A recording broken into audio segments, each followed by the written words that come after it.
Assalamu alaikum friends.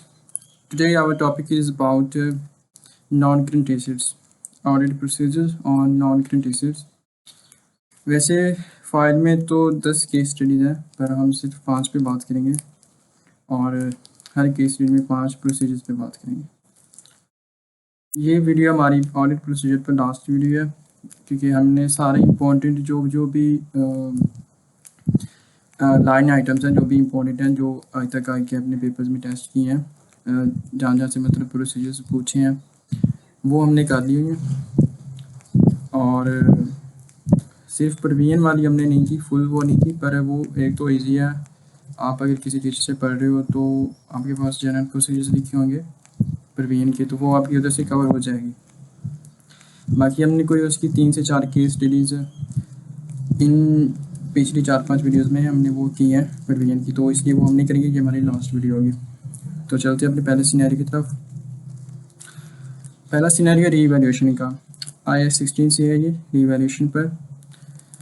A new textile limited to revalue its freehold land, recognizing a surplus of 150 million by an independent valuer।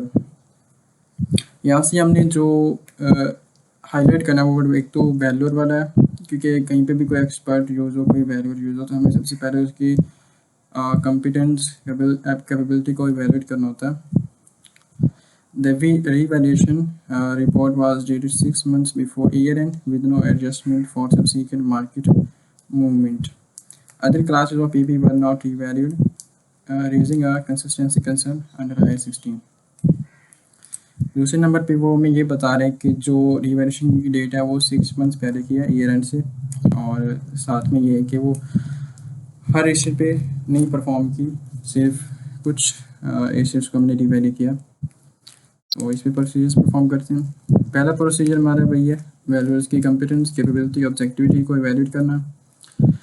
उसके बाद हम ये देखेंगे कि जो 6 मंथ पहले हमने रिवैल्यू किया था उनको, तो ईयर एंड तक कोई और मार्केट मूवमेंट्स तो नहीं आई, उनको हम असेस करेंगे मार्केट कंडीशंस को कि अब ईयर एंड पे उस एसेट की क्या वैल्यू हो सकती है। तो हम ईयर एंड पे भी देखेंगे ये चीज़। थर्ड देखेंगे कि क्या वो रिवैल्यूएशन पॉलिसी कंसिस्टेंट है या नहीं है, इंटायर क्लास ऑफ एसेट को रिवैल्यू किया गया नहीं किया गया, ये देखेंगे। प्रोसीजर आप यहाँ से वो याद कर लीजिएगा, मैं बस आपको सिर्फ एक ओवरव्यू दे रहा हूँ, समझा रहा हूँ। रिवैल्यूएशन सरप्लस को रिकम्प्यूट करेंगे। उसके बाद देखेंगे कि जो हमने रिवैल्यूएशन कैलकुलेट की है उसको वैल्यूअर्स की रिपोर्ट के साथ भी मैच करेंगे, और उसके साथ हम मैच करेंगे फाइनेंशियल स्टेटमेंट्स में जो मैनेजमेंट ने रिकॉर्ड की हुई है, बैलेंस शीट में, फाइनेंशियल स्टेटमेंट्स में। लास्ट प्रोसीजर हम उसके डिस्क्लोजर और वैल्यूएशन मेथड, असम्पशंस, डेट और वैल्यू इंडिपेंडेंस, इन सब के डिस्क्लोजर देखेंगे कि क्या वो रिकॉर्डेड है या नहीं है। Second scenario, impairment of idle asset. एक एसेट है जो कुछ टाइम तक बंद पड़ा रहा, तो उसकी इम्पेयरमेंट के ऊपर। Chenab engineering limited specialised dyeing plant, इसकी carrying value 80 million has been idle for 8 months due to load shedding and secular debt. Management performed no impairment test, arguing the idleness is temporary. No cash flows are expected until cash supply normalizes. एक तो वो 8 महीने से बंद पड़ा, ऊपर से वो कह रहे हैं कि ये सब कुछ टेम्परेरी है गैस की वजह से। तो पहला प्रोसीजर हम देखेंगे कि इवेल्यूएट करेंगे कि क्या जो आइडलनेस है, क्या जो एसिड बंद पड़ा हुआ है, क्या उसकी वजह से कोई इम्पेयरमेंट के इंडिकेटर्स हमें मिल रहे हैं या नहीं मिल रहे, उस पर हम प्रोसीजर परफॉर्म करेंगे। दूसरे नंबर पे हम ये देखेंगे, मैनेजमेंट से पूछेंगे क्या उन्होंने कोई ऐसी कैलकुलेशंस की हैं खुद से, value in use, fair value less cost of sale, ये चीज़ें उन्होंने प्रिपेयर की हैं या नहीं प्रिपेयर की, इस पर उनसे डिबेट करेंगे। देखेंगे कि क्या कोई कैश फ्लो प्रोजेक्शंस हैं, डिस्काउंटेड और अजम्पशंस को जो अज्यूम किए हैं उनको असेस करेंगे। कैश फ्लो को इसलिए असेस करेंगे क्योंकि ये एक गोइंग कंसर्न अनसर्टेनिटी भी आ जाती है इस केस में, क्योंकि वो पिछले 8 मंथ से बंद पड़ा हुआ है और वो खुद कह रहे हैं कि कोई कैश फ्लो एक्सपेक्टेड नहीं है। कोरबोरेट तस्दीक करेंगे, टेम्पोरेरी करेंगे, जो उसने कहा है उसकी तस्दीक करेंगे क्या वो वाकई टेम्पोरेरी है या नहीं है, क्योंकि उन्होंने कहा ये टेम्पोरेरी इस वजह से है क्योंकि जो गैस सप्लाई है वो अभी तक नहीं आ रही। तो हम जो गैस कंपनी है उसको करस्पॉन्डेंस भेजेंगे और देखेंगे कि क्या ये वाकई टेम्पोरेरी है या नहीं है। उसके बाद लास्ट पे डिस्क्लोजर्स देखेंगे, प्लांट्स की कैरिंग वैल्यू, आइडल स्टेटस और मैनेजमेंट सिग्निफिकेंट जजमेंट, इन सब के डिस्क्लोजर्स हम देखेंगे। ये सारी चीज़ें आप इस सिनेरियो में से भी पिक कर सकते हैं क्योंकि कैरिंग वैल्यू, आइडल स्टेटस और मैनेजमेंट ने जो जजमेंट इन्वॉल्व की है इसमें। ये तकरीबन पिक एंड ड्रॉप वाला ही सीन होता है प्रोसीजर्स में, इतने ज़्यादा मुश्किल नहीं होते, बस आपको ना सिचुएशन को अंडरस्टैंड करना आना चाहिए, उसमें देखना चाहिए कि क्या क्या चीज़ें आ रही हैं जा रही हैं, क्या क्या बताया हुआ है उसने, वो सब चीज़ों को आपको वैल्यूड करना आना चाहिए, तो आप प्रोसीजर बहुत ईजीली परफॉर्म कर सकते हो।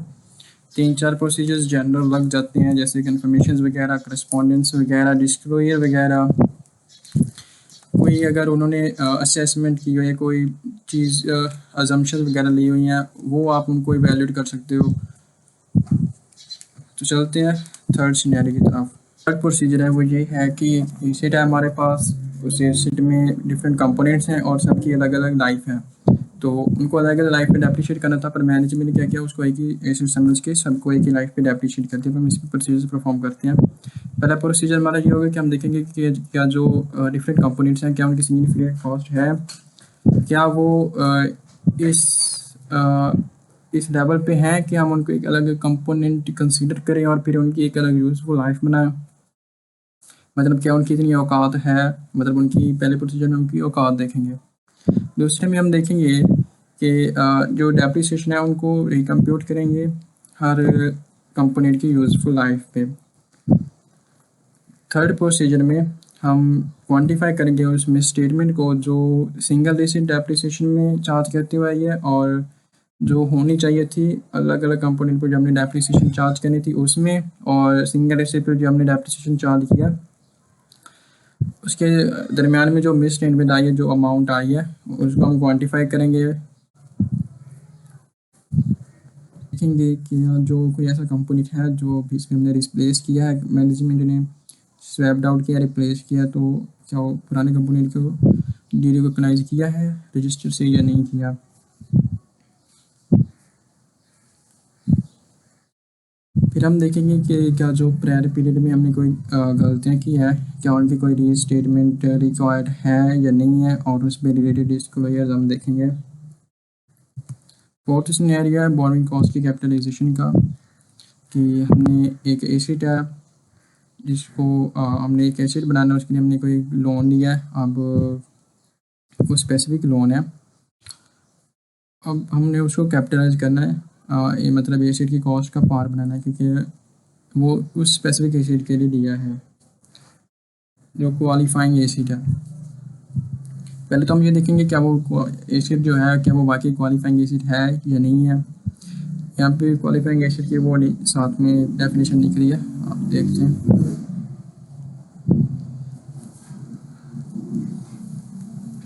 फिर हम उस रेट को टेस्ट करेंगे, उस रेट को इवैल्यूएट करेंगे जो रेट हमने यूज़ किया कैपिटलाइजेशन में।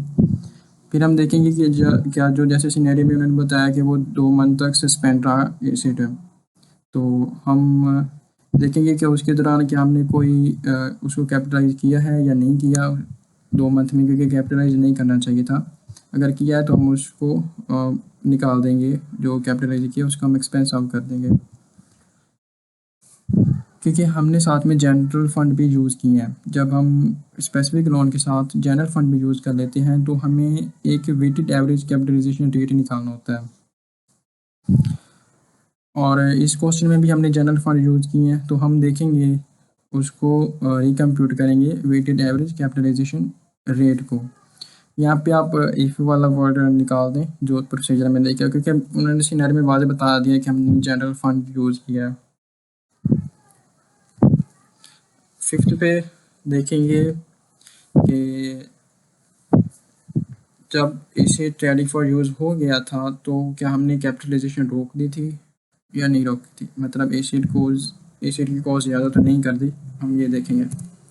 जो लास्ट सिनेरियो वो trade in of fixed asset है, मतलब हमने एक पुराना एसेट दिया उसके बदले के नया एसेट ले लिया, बीच में कुछ पैसे दे दिए हैं, इस तरह का हमने कोई काम किया। तो ये सिनेरियो आप ये पहले पढ़ लें वीडियो पॉज करके, फिर हम चलते हैं अपने प्रोसीजर की तरफ।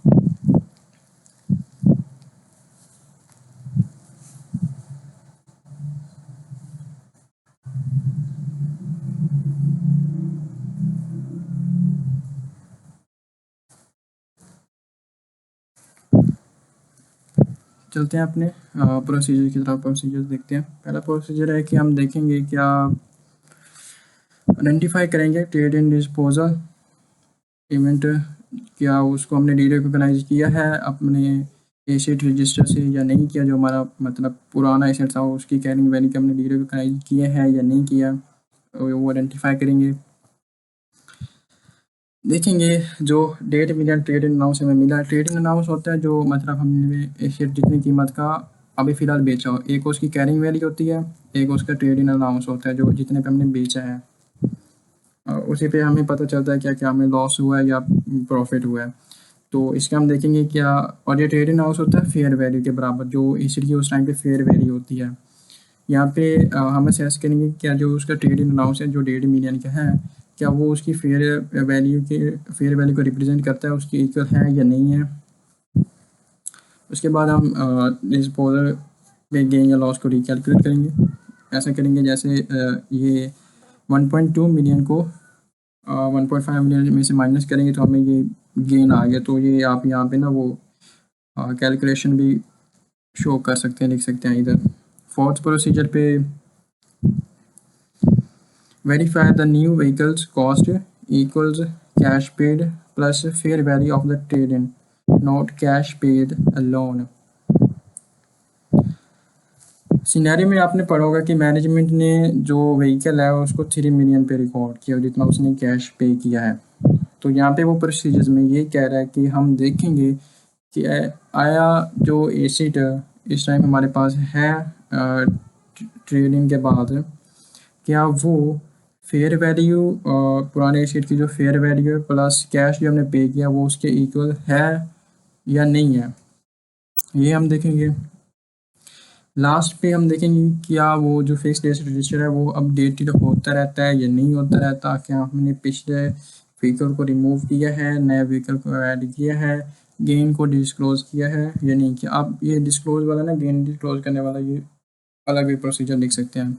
जिसको बेचा उसको कन्फर्मेशन लेटर भेज सकते हैं, ये भी आप इसमें लिख सकते हो। क्योंकि हम सिर्फ 5 ही प्रोसीजर परफॉर्म करते हैं तो कुछ कुछ आप ऊपर से खुद से भी बना सकते हो, लिख सकते हो, इजी होता है बाकी के खुद से बताना। जैसे वो मैंने कन्फर्मेशन वाला बता दिया है, क्लाइंट ने जिस एसेट बेचा उसे कंफर्म करेंगे क्या उसने वाकई पैसे इतने दिए हैं, उसको मिले हैं या नहीं मिले। उसके बाद हम ये 3 मिलियन को वो जो होते हैं ना बैंक स्टेटमेंट कैश बुक उसके साथ मैच करेंगे, क्या वाकई हमने कितनी की पेमेंट की भी है या नहीं की। तो इस तरह के ना आप बीच में मतलब देख सकते हो। प्रोसीजर नो डाउट बहुत ईजी होते हैं, बस ऐसे ही बच्चों को मुश्किल लग रहे होते हैं। तो यहाँ पे हमारे ये ऑडिट प्रोसीजर पूरी तरह से मतलब ख़त्म है। अब कल से हम देखेंगे कुछ इंटरनल कंट्रोल्स पे या सैम्पलिंग पे। ज़्यादातर ऐसे चांसेस कि सैम्पलिंग पे वीडियो बनाऊंगा, क्योंकि लास्ट जो स्प्रिंग 26 में पेपर आया था सैम्पलिंग का, उसमें एक बहुत अच्छा क्वेश्चन उसने टेस्ट किया था, वो जो प्राइसिंग एरर वाला था। तो उस तरह के हम कुछ केस स्टडीज देखेंगे, कुछ 10-15 केस स्टडीज है वो हम देखेंगे।